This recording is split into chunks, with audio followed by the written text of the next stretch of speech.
Olá pessoal, eu sou a professora Júlia Holanda, neuropedagoga, musicista, especialista em neuroeducação musical, musicoterapia e musicalização infantil. É uma alegria falar com vocês sobre o tema a neuroeducação musical, vivências e possibilidades nas aulas de música. Vamos lá?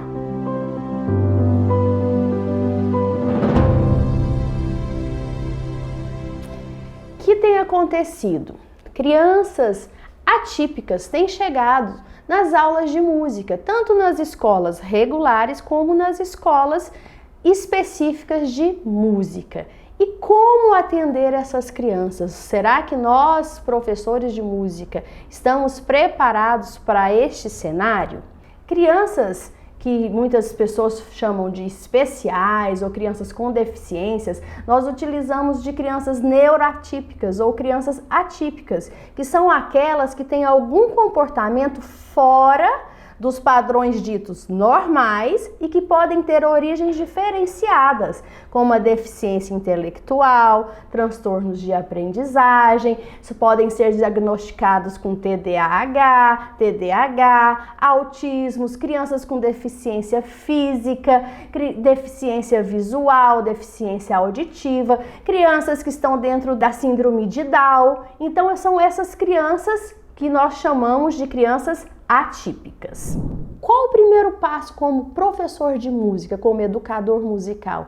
Conhecer essa criança através de uma conversa com a coordenação, primeiro passo, depois, se for possível, se for necessário, com a família, né? Se for numa escola específica de música, talvez esse contato seja mais fácil, aconteça de uma forma mais natural com os pais. Mas eu preciso entender qual é essa criança, qual o diagnóstico que essa criança tem, qual a expectativa da instituição e da família em relação ao meu trabalho quanto professor de música, até onde eu posso ir, o que eu posso favorecer para desenvolver ou então até para despertar e conectar essa criança com novas habilidades, novas competências. Então, qual a minha função como professor de música e qual a expectativa da família, qual o diagnóstico da criança e qual a expectativa também da instituição em que eu estou inserido. Importante salientar a diferença da aula de música para musicoterapia. Alguns pais confundem, isso a gente vê muito. Tem pai que traz para a aula de musicalização infantil e posta meu filho na aulinha de musicoterapia. Então, acontece sim esses erros, mas eu como profissional, eu deixo sempre muito claro que a relação educador musical é uma relação aluno-professor. A relação musicoterapeuta é uma relação paciente-terapeuta. Então eu tenho objetivos diferentes. O objetivo da aula de música é o resultado musical, que aí eu posso passar por várias habilidades e competências. O objetivo da musicoterapia é a saúde, o bem-estar, né? Trazer a regulação daquele paciente através de intervenções musicais. O olhar é diferente, as práticas a gente pode ter algumas que se pareçam, mas o objetivo final são duas coisas diferentes. Existem profissionais e instituições que cobram do professor de música como se ele fosse a solução, como se ele estivesse naquela área da saúde. Não está. Né? Então, nós temos que desenvolver o nosso potencial quanto educador, sim. Nós precisamos entender essa realidade das crianças neuroatípicas, sim. Elas estão dentro da nossa sala de aula, elas estão sendo matriculadas, sim. Então, como eu posso desenvolver de uma melhor forma o meu trabalho como professor de música? Isso é fundamental. Um dos grandes motivos que as famílias procuram as aulas de música são as pesquisas que comprovam o trabalho cerebral com novas conexões acionadas através da música. E também por saberem que o fazer musical favorece a socialização e habilidades como atenção, lateralidade, fortalecimento do tônus muscular quando se estuda um instrumento musical, concentração, regras, comandos E o que eu acredito ser o mais incrível, a afetividade e a musicalidade, a qual já somos imersos desde a gestação. Áreas como a fala e da linguagem, que são as áreas de Broca e Wernicke, que estão relacionadas ao conhecimento, interpretação, associação de informações e compreensão da linguagem escrita e falada, área auditiva, pensamento lógico e memória, são todas contempladas através das aulas de música. Para Piaget, a música auxilia na coordenação neuromotora, envolve o corpo e a mente, sensibilidade, respeito ao próximo, autoestima, senso crítico, criatividade, imaginação e o ouvido musical. Olha que incrível, pessoal, o poder que a música tem. E isso tem sido muito divulgado, muito estudado, mas ainda falta bastante, né? E não é só a gente pegar um plano de aula e aplicar, eu tenho que saber o porquê que aquele plano de aula foi elaborado, para quem aquele plano de aula foi elaborado, se aquele plano de aula ele é inclusivo, o que é incluir? Né? Incluir é não deixar de lado, eu não posso fazer uma atividade para uma turma regular e uma diferente para uma criança neuroatípica. Eu preciso fazer uma atividade que contemple a todos, isso é incluir. E aí eu vou colocar nessa atividade as crianças com ponto forte em algum instrumento, em algum momento daquela atividade musical, há alguns pontos de melhoria para outras crianças que têm maiores dificuldades, algum ponto forte para aquela criança neuroatípica que às vezes o forte dela seja o pulso, ou seja a agilidade, seja o andamento. Qual o ponto forte dessa criança que eu posso explorar naquela atividade? Ou qual o ponto de melhoria que eu quero explorar para favorecer a conquista ou uma habilidade, eu quero construir aquela habilidade ou desenvolver aquela habilidade. Então é muito importante a gente saber dessas premissas para poder elaborar e constituir a nossa aula com as crianças neuroatípicas. Fazer musical proporciona à criança o protagonismo dentro da sala de aula, auxiliados e incentivados pelo professor. E é necessário saber, né, fazer e como fazer quando nós estamos diante dessas crianças, como promover esse protagonismo. Então, recapitulando desde o início, o primeiro, a entrevista com a família ou com a coordenação para saber como é essa criança, né? Qual o diagnóstico dessa criança. Segundo é o diagnóstico. Terceiro é fazer esse encaminhamento. Eu consigo trabalhar com essa criança? Eu preciso de um auxiliar? Como vai ser esse desenrolar, né? Foi me colocado na sala e não me deram nem essa oportunidade de entender, de saber qual. Tem professores que não sabem, a gente pergunta o que é aquela criança, qual que é a dificuldade dela, qual que é o diagnóstico? Não sei qual que é a síndrome. Então, assim, também há, às vezes, um deixar do professor, né? Deixa correr. E não, se você quer ter mais sucesso na sua aula e cansar menos, você se prepara mais. Porque quando você não se prepara, a sua aula fica enfadonha, cansativa, você faz uma atividade e a sala não te corresponde, aí você tem que fazer outra atividade e aí a sala não te corresponde. Quando você termina a sua aula, você está muito cansado, porque você não preparou aquela aula, você não deixou várias atividades ali até para te socorrer. Se alguma coisa der errado, você tem um plano B, um plano D, um plano E, F, G, H, não é, gente? É isso aí que a gente tem que fazer.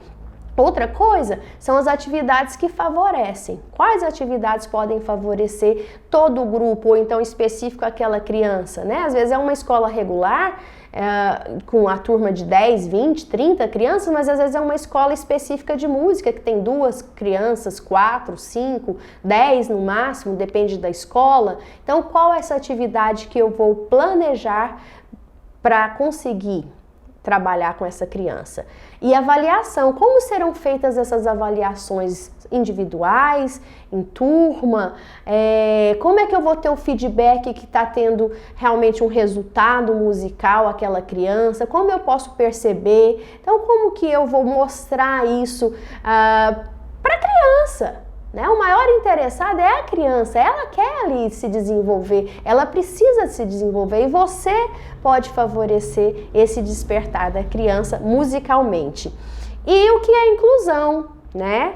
A gente fala muito em incluir, mas existe a exclusão dentro da inclusão. Eu vejo profissionais, professores também, que às vezes eles fazem atividades e deixa a criança ali no canto. Ele não quis fazer, ele não gosta, ele não sabe, ele tem dificuldade, ele tem medo do som, do tambor, o som alto, a criança chora. Então, será que isso é inclusão? A minha atividade, ela tem que contemplar a todos, a menos que eu esteja no atendimento individual, uma aula de música individual, e aí eu vou contemplando especificamente aquela criança. Como professor de música, passou daquilo em relação a resultado musical, a família espera outras melhorias e outras intervenções, aí você tem que ter a humildade de encaminhar o seu aluno para um musicoterapeuta, ou vice-versa, né? Nós também temos, chegam na escola de música, ex-pacientes de musicoterapia que conseguiu a alta e hoje fazem aula de música, fazem violão, teclado, piano, bateria, gostam muito e aprendem. E é incrível essa troca quanto profissionais. E a teoria, né? Existe muita teoria, mas quais são as sugestões? Como eu posso te ajudar com sugestões de atividades? Eu vou citar algumas e você pode listar aí para construir o seu planejamento. Percepção do aluno em relação a si mesmo, ambiente e mundo, sons e ritmos fáceis que possam produzir com o próprio corpo, o canto, atividades musicais que integram reprodução, criação e reflexão, som e silêncio, brinquedos sonoros, instrumentos regionais, artesanais, industrializados, pedagógicos de outras culturas, timbres diferentes, repertório musical, expressão e consciência corporal e músicas folclóricas. O objetivo da educação musical é musicalizar, ou seja, tornar o indivíduo sensível e receptivo ao fenômeno sonoro, promovendo o resultado musical. O que eu tenho visto através das práticas e trabalhando com colegas e ministrando cursos em todo o Brasil, né, sobre neuroeducação musical, sobre musicalização infantil. Eu tenho alguns vídeos no meu canal, também no YouTube, no meu Instagram, que você pode acompanhar, juliolanda.tiajuju. Então eu sempre coloco atividades com as crianças e eu tenho visto profissionais frustrados por causa do desenvolvimento mais lento, às vezes, dessa criança. Então o profissional, ele tem pressa no resultado. A criança chega para a aula de música, se ele está numa escola regular, ele já quer que aquela criança toque um instrumento, leia uma partitura, conheça a pauta, conheça os elementos musicais e se desenvolva ali musicalmente. Está errado? Não! Afinal, o professor de música, ele espera o resultado musical. Só que eu preciso entender que hoje a minha realidade é diferente. Tem uma criança neuroatípica na minha sala de aula. Como eu devo atuar? Então eu vejo professores frustrados, desanimados, professores que querem passar o aluno para outro profissional, falar, eu não dou conta desse aluno, eu não sei o que eu faço, mas eu vejo também muita preguiça às vezes do professor querer entender, querer ser desafiado, querer avançar com aquele aluno, né? E dá mais trabalho, exige mais preparo. E eu não comungo daquela ideia de descarte. Eu vou passar aquele aluno para outro profissional. Não, eu quero sim, eu quero conseguir, eu quero desenvolver, a não ser que não esteja realmente, né? Eu seja humilde de reconhecer, não, eu não dou conta. Eu não consegui é diferente de eu não querer. Isso tem que deixar muito claro. Então eu vejo profissionais realmente frustrados com esse resultado lento e com esse caminho que deve ser feito para conquistar o resultado musical, desenvolver essas habilidades. Essa pressa no resultado tem deixado muita gente aí desanimada e desmotivada. Então eu preciso desacelerar para que haja esse caminhar com esse aluno, para que ele possa conquistar. Aula sem preparo e adequação, planos de aulas engessados. Eu faço aquele planejamento, eu organizo, eu sei que eu tenho uma criança neuroatípica, levo esse plano, chega lá, dá errado. Quantas cartas na manga eu tenho? Eu já falei isso anteriormente, né? Então eu preciso estar abastecido, né? Eu tenho que ter vivências, eu tenho que ter estudo, eu tenho que ter fundamentação teórica para trocar, né? Aconteceu de eu trazer uma vez esse patinho para a aula e eu usava outro patinho, eu usava esse patinho.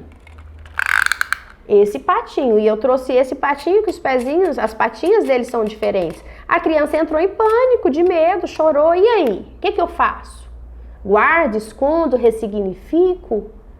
Né? Então eu preciso saber como atuar, não decorar um plano ou ver alguém fazendo e reproduzir. Se eu só reproduzo, eu não vou saber lidar com as situações atípicas que acontecem ali dentro da sala de aula.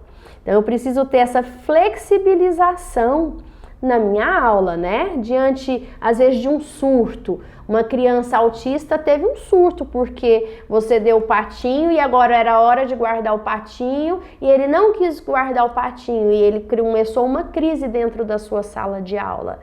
De cair no chão, de bater a cabeça no chão, na parede, ali pode ter problema, ele pode se machucar. Como você agiria?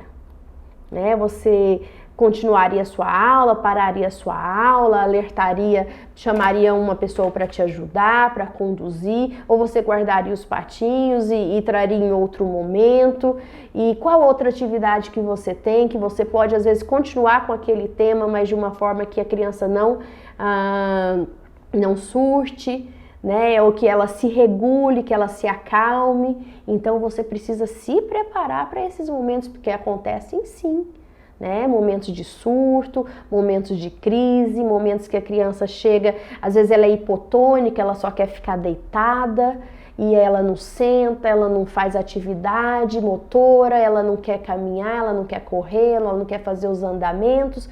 Como que você faz diante de um plano de aula engessado? Você tem que ter a flexibilização. E também acontece muito, né, a desinformação da família em relação ao trabalho do professor de música. Eu preciso deixar claro, mais uma vez eu falo, porque é o que tenho visto, o que tenho caminhado com vários colegas, essa desinformação do trabalho desenvolvido com essas crianças, né? De musicalização infantil. Muita gente não sabe o que é musicalização infantil. O que é musicalizar? É despertar na criança o senso crítico, o protagonismo, o gosto musical, o ouvido musical, a concentração, a memória, trabalhar habilidades rítmicas, de lateralidade, direita, esquerda, de andamento rápido, devagar, né? de sensoriais. Então, o que é musicalizar? Né? Musicalizar, eu passo por esse processo e depois eu chego na aula específica de um instrumento ou da voz, que é o canto. E também percebo o foco do professor de música, ele está só no resultado musical. E eu acabei de falar o que é musicalizar, né? Então, o meu foco é o resultado musical, sim, mas primeiro eu preciso passar por um processo, por um caminho para despertar e para desenvolver habilidades e competências. Então, eu preciso passar por esse processo, por esse caminho. E eu não preciso ter medo dos julgamentos. Se eu sei o que eu estou fazendo, se é honesto, se eu estudei, se eu me preparei, se eu tenho propriedade naquilo que eu estou fazendo, que eu falo e que eu organizo e conduzo, eu não preciso ter medo dos julgamentos. É natural. A família, a instituição, os colegas respeitarem o meu trabalho, porque sabe que o fim é o sucesso. Né? O que é o sucesso? É conquistar, é conseguir que aquela criança se desenvolva musicalmente, que ela tenha, assim, oportunidade de tocar um instrumento, de dançar, de correr, de vibrar, de aprender um ritmo, de fazer um compasso ternário, um quaternário, de conhecer a flauta, de fazer um som. E é isso que é o meu papel quanto professor de música. E uma atividade, não tem como falar em neuroeducação musical sem falar na esfera sensorial. Eu trabalho com ela há mais de 10 anos e já mostro sempre nas minhas palestras, porque é incrível o poder desse objeto, né? Eu falo que é um objeto didático, pedagógico, e é riquíssimo porque eu trabalho com as crianças deficientes visuais, com as crianças autistas, eles ficam encantados com essa esfera, né, no fato dela girar, deles se olharem, trabalho com o espelho, do movimento. Então ela traz esse encantamento para a criança, eu consigo trazer essa criança para o meu mundo, ela me olhar, né, porque às vezes a gente tem dificuldade que a criança não faz aquele contato visual com a gente, e eu preciso trazer esse contato visual, e eu consigo muito através da esfera sensorial. E aí eu posso usar várias músicas, inclusive tem o meu CD, o álbum digital Iguais e Diferentes, que tem a música do abre e fecha, mas você pode fazer da casinha, a janelinha abre quando está chovendo, fecha quando o sol está aparecendo. A música é bacana porque eu trago essa questão de padrão, né? O padrão da musical. Mas o recurso didático me favorece a trazer essa criança para o meu mundo. Então eu giro a esfera, giro no chão, jogo a esfera. E às vezes tem crianças que ela chega e você precisa primeiro desenvolver um vínculo com essa criança. Então você evite ficar olhando demais para aquela criança. Às vezes ela está chorando, não quer ficar na sala. E aí como é que você introduz essa criança na sala de aula? Começa a fazer atividades em torno dela, ou com outras crianças, ou perto dela, se você estiver sozinho com aquela criança. Você começa a brincar sozinho, como se estivesse nem aí para ela. E ela vai vindo para você. É incrível essa técnica. Evite ficar chamando, pegando, puxando. A criança vai chorar mais, vai desinteressar mais, vai querer sair, vai bater a porta. Mas comece a fazer a sua aula, vamos supor, se tiver só vocês dois, você e seu aluno, como se tivesse uma terceira pessoa ali. E você começa a trabalhar. Quando você vê aquela criança vai chegando e você conquistou aquela criança. Existem outras técnicas também, mas eu posso te contar depois, porque eu tenho que te mostrar outras atividades. Vamos lá? Outra atividade que nós podemos fazer com as crianças atípicas, lembrando, gente, que a gente pode fazer com qualquer criança, com qualquer aluno, né? Mas o tema da nossa palestra é essa, a neuroeducação musical, possibilidades e vivências para você, professor de música. É para trabalhar a questão sensorial, né? Tem crianças que têm gastura, não pegam, tem seletividade, não pegam certas coisas, não gostam de pôr o pé na areia, o pé na grama, rasgar papel, tem agonia, gastura, como é que fala aí na sua região? Então, essa mamona é muito didática e você pode trabalhar a música do Rola e Rola, que eles amam.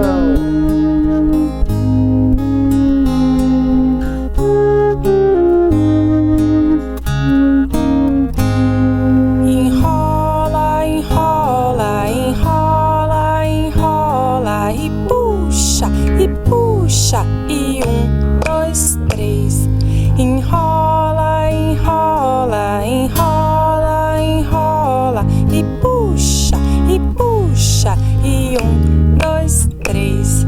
Enrola, enrola, enrola, enrola. E puxa, e 1, 2, 3.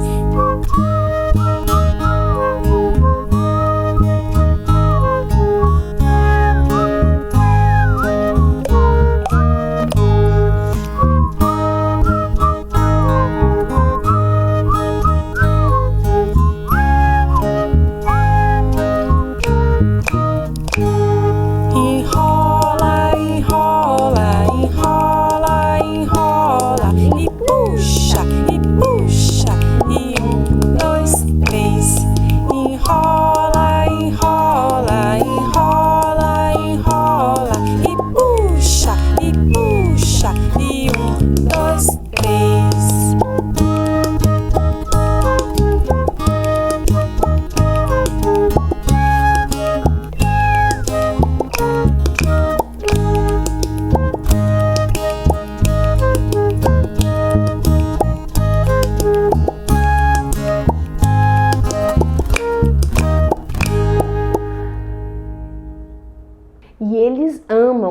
trago mamonas. Não tem como falar inclusão e não ser inclusivo. Eu trago mamonas mais cheias, mamonas mais murchas, mamonas que brilham, mamonas que não brilham, mamonas menores, mamonas maiores. Tem umas bem murchinhas e eu coloco tudo. Por quê? A gente tem mania, né, de tirar e falar, isso estragou, isso não serve mais. Às vezes eu tenho um patinho que ele tem uma patinha quebrada e ele faz parte da minha aula, porque é o patinho da inclusão. Então a gente tem mania de descartar as coisas. E eu trago a inclusão também dentro da aula através dos objetos musicais. Ah, esse aqui tá estragado. Não, ele tem uma textura diferente, ele tá mais murchinho, mas eu também consigo fazer a atividade. Gostou desse olhar? Vamos avançar? É isso aí. Outra atividade agora. Uma atividade que dá super certo para crianças ansiosas, crianças que não param quietas. Eu tenho muitos alunos que às vezes têm diagnóstico de TDAH, crianças autistas também. É muito incrível essa atividade. É a atividade do grilinho. Então, eu trouxe o grilinho, né? Você pode fazer em casa, seu grilinho. E nós vamos trabalhar vários fatores. A gente vai trabalhar a força, que é o tônus muscular. A gente vai trabalhar depois o dedinho, né? Que é a questão motora fina, né? A força, que é o tônus, a coordenação motora fina. Primeiro ela começa com a coordenação motora ampla, depois vai refinando. E a função maior desse grilinho aqui é justamente a ansiedade. É isso. É esperar o grilo pular.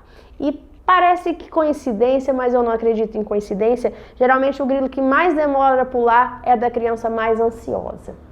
E eles ficam loucos esperando o grilo pular. Tem criança que ajuda o grilo a pular. Mas a minha finalidade é fazer que ela aguarde e vá percebendo aquela música e entendendo que cada grilo, ou cada pessoa, tudo na vida tem o seu tempo e ele vai pular.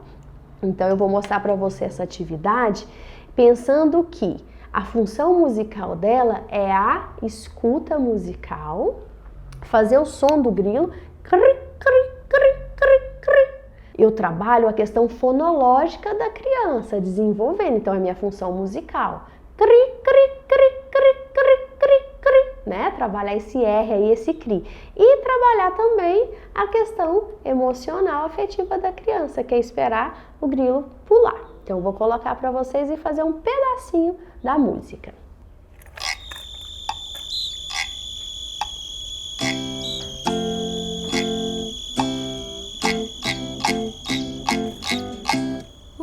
Paradinho no mesmo lugar, fica bem quietinho, não quer saltar. Vai a chuva, olha o grilo, mas o grilinho não sai do lugar. Vem o vento forte, muito forte a soprar, mas o grilinho não quer saltar.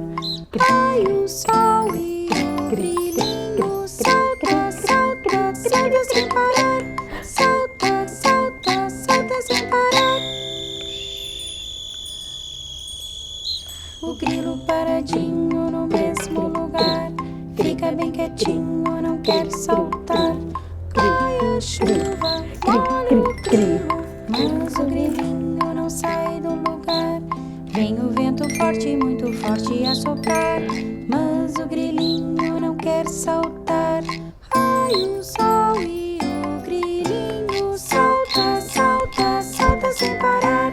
Salta, salta, salta sem parar. Cri, cri, cri, cri, cri, cri, cri, cri, cri, cri, cri. Muito bem. São atividades que a gente faz com tanto amor, né? Mas eu quero deixar para você um alerta. Sempre que você for trabalhar com uma criança atípica, traga primeiro o concreto, a imagem daquele objeto que você está trabalhando. Se você vai falar sobre o grilo, mostre o grilo. Sobre o pato, mostre o pato. Eu preciso formar uma imagem concreta na cabecinha dessa criança, porque senão fica só no abstrato. A criança, se você fala o cachorro é um animal de 4 patas e tem um rabo. Aí ele vai ver um cavalo que é um animal de 4 patas e tem um rabo e vai pensar que é um cachorro. Então a criança precisa ver, né, aquele elemento que você está tratando na música, se é o pato, se é o sapo, né? Se é o peixe. A gente tem o peixe também. Você tem várias músicas. Eu falei no início, né, sobre as cantigas de roda, sobre as músicas folclóricas, né? Então a gente trabalha muito. E esse peixe aqui é muito bacana, que ele também tem como se fosse um espelho. A criança se olha, ela se percebe, tem o som, né? Mas eu tenho que ter cuidado por causa da vareta. Então, qual idade que vai ser utilizada? Como é que é aquela criança? Combina com a minha sala, com a minha turma, esse objeto, né? Esse material didático. Então isso tudo tem que ser levado em conta. E também, se eu vou falar sobre a música do Camaleão, né? A gente usa muito a música do Camaleão, a gente ama, eu trabalho ela com os blocos sonoros, com xilofone, com metalofone. Olha o camaleão, só que a criança nunca nem viu um camaleão. Então eu consegui trazer um camaleão que ele interage dentro da sala de aula e as crianças saem correndo atrás dele, cantando, e depois eu posso aumentar o andamento e fazer mais devagar e fazer mais rápido. E aí eu tenho controle. Olha o camaleão, olha o rabo dele, segura esse nego, senão ele cai. O cachimbo era de ouro, é de Sambura. Então eu tenho os camaleões, eu preciso trazer essa imagem para a criança, tá? Se eu vou trabalhar os sons dos bichos, eu tenho uma música no meu CD, que é a Casa dos Bichos, no álbum digital Iguais e Diferentes, que fala sobre o som dos bichos. Então fala que tem o sapo, tem a coruja, tem o leão, tem o cachorro, tem a vaca, tem a ovelha, tem o gato, outra vaquinha, tem o pintinho, tem outro cachorro, tem o cavalo, tem o porquinho, olha que lindo, e outro gato. Então, eu trago a imagem para essa criança, tá? E trago depois a música para a criança fazer as suas conexões e as suas associações. Então, a música Casa dos Bichos, ela é muito interessante também para você se trabalhar com outras propostas, né? A gente tem muito, o pessoal trabalha muito a música do Sr. Lobato, foi quando eu criei a Casa dos Bichos com outros bichos, com os bichos diferentes, porque é muito importante a gente trabalhar o som dos animais, principalmente que às vezes tem crianças que chegam e ainda não falam. E o que você faz com essas crianças que não falam? Existem outras atividades que podem favorecer esse despertar do som, né? Uma coisa é emitir o som, outra coisa é desenvolver a fala e depois desenvolver a linguagem. Então nós temos várias possibilidades. Espero que você tenha gostado desse pequeno demonstrar, né, das atuações que a gente pode fazer através da neuroeducação musical.